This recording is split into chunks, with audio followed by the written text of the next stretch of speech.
20 ఏళ్ళు ఇలానే ఉన్నా. 20 ఏళ్ళు అడక తినుకుంటా ఇక ఇట్లా కూకుండుకుంటా ఆనత్తే కూకుండుకుంటా తెల్లందా తెలుతో వండుకుంటా ఉన్నా. ఇది ఇల్లు కాదు, ఇది గది కూడా కాదు. ఇది కేవలం 4 అడుగుల చిన్న మరుగుదొడ్డి. ఆ 4 గోడల మధ్యే బతుకుతున్న ఒక మనిషి కథ ఇది. తెలంగాణలోని మంచిర్యాల జిల్లా లక్షెట్టిపేట మండలంలో చిన్న పల్లె తిమ్మాపూర్. ఇక్కడే పుట్టాడు లింగయ్య. ఇక్కడే జీవితం అతనిపై ఒక్కొక్కటిగా గాయాలు చేసింది. కొన్నేళ్లుగా కుష్ఠువ్యాధితో బాధపడుతున్నాడు. ఆ చిన్న మరుగుదొడ్డినే అతను ఇల్లుగా మార్చుకున్నాడు. వానపడినా ఎండ వచ్చినా అక్కడే సర్దుకుపోతాడు. అలా అక్కడే 8 ఏళ్లు బతికాడు లింగయ్య. ఆకలిని మౌనంగా మింగుతూ జీవనం సాగిస్తున్నాడు. అక్కడితో అతని కథ ముగిసిపోయేదే. కాని అప్పుడొక అద్భుతం జరిగింది. లింగయ్య దీనస్థితిని పత్రికల్లో చూశారు హైదరాబాద్కి చెందిన ఆరికపూడి రఘు. చూసి ఊరుకోలేదు. తానే స్వయంగా తిమ్మాపూర్ వచ్చారు. ఆ 4 అడుగుల గదిలోకి వెళ్లి అతడి కళ్లల్లోని బాధను చూశారు. అనారోగ్యంతో ఉన్న లింగయ్యని హైదరాబాద్కి తీసుకువెళ్లి శివానంద రీహాబిలిటేషన్ సెంటర్లో సరైన వైద్యం అందించారు. మరుగుదొడ్లోనే నివాసం అని చెప్పేసి రావటము, ఆ వార్తను చదివిన తర్వాత చాలా మనసు కదిలించింది. వెంటనే అదే రోజు బయలుదేరి ఇక్కడికి ఈ ఊరు రావటం. తిమ్మాపూరి ఇది దాదాపుగా మంచిర్యాల జిల్లాలో చాలా సుదూరమైన ప్రాంతం. ఇక్కడికి వచ్చి వీళ్ళ ఇల్లు చూడటం జరిగింది. ఆ మరుగుదొడ్లో ఎలా ఉన్నాడు ఏంటనేది అంతా కూడా వచ్చి వారితో మాట్లాడటం జరిగింది.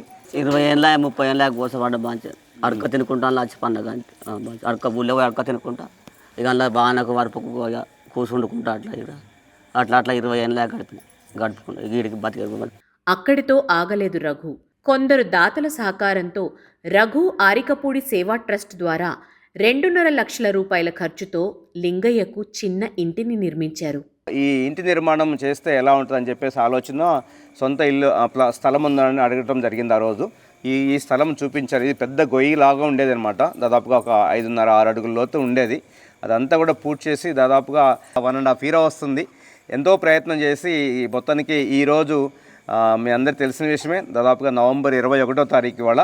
ఈ రోజున ఈ సమయంలో వచ్చి ఇతనికి ఇల్లు మొత్తం అంతా కూడా రత్నం మేస్త్రి అని చెప్పేసి ఉన్నారు. వారి సహకారంతో మరి వీళ్ళ రాజకుమారు ఉండే వాళ్ళ కుటుంబ సభ్యులందరూ కూడా సహకారంతో ఈ ఇంటి నిర్మాణం పూర్తి చేసి ఈ రోజున వీరికి ఇంటికి సంబంధించినటువంటి మొత్తం కూడా వారికి హ్యాండ్ ఓవర్ చేస్తూ ఉన్నాము. లింగయ్య కుటుంబానికి, లింగయ్యకి ఈ రఘువారిపూడి సేవా ట్రస్ట్ నిరంతరం అన్నదండగా ఉంటూ అతని బాగోగులు చూసుకుంటూ ఒక మంచి జీవితాన్ని అతనికి ఇవ్వాలని లక్ష్యంగా మేము ఈరోజు రావడం జరిగింది. ఈ రోజు నుంచి కూడా ఇంకా మరుగుదొడ్లో ఉండాల్సిన అవసరం లేదు. కంప్లీట్గా ఇది కట్టించినటువంటి ఈ ఇంట్లోనే అతను నివాసం ఉండాలనే లక్ష్యంతో మేము ఈ నిర్మాణం చేశాము. దీనికి దాతలు కూడా సహకరించి ఉన్నారు. వారికి కూడా ఈ సందర్భంగా హృదయపూర్వకమైనటువంటి ధన్యవాదాలు, కృతజ్ఞత తెలియజేస్తూ ఉన్నాం. ధైర్యంగా ఉండి, ఎందుకంటే మేము ఉన్నాము, ఇప్పుడు లింగన్న మేము ఉన్నాము.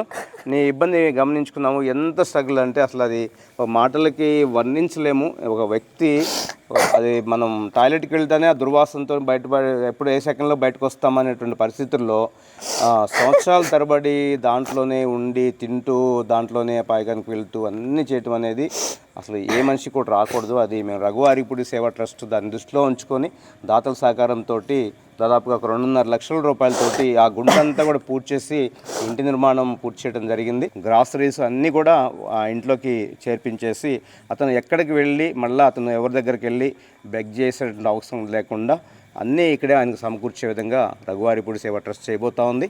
ఇప్పుడు అతనికి తనకంటూ ఒక ఇల్లు ఉంది, నీడ ఉంది, గౌరవం ఉంది, జీవించడానికి ఆశ ఉంది. ఇలాంటి సేవా కార్యక్రమాలు ఒకటే కాదు, అనేకం చేస్తూ చీకటి జీవితాల్లో వెలుగులు పంచుతోంది రఘు ఆరికపూడి సేవా ట్రస్ట్. లింగయ్య లాంటి ఎంతోమంది ఇంకా మన చుట్టూ ఉన్నారు. వాళ్ళకి కావాల్సింది దయ కాదు, కొంచెం సహాయం, కొంచెం మానవత్వం. రఘు ఆరికపూడి సేవా ట్రస్టుకు మీరు చేసే సాయం వేదనలో ఉన్నవారికి వెలుగుబాట అవుతుంది.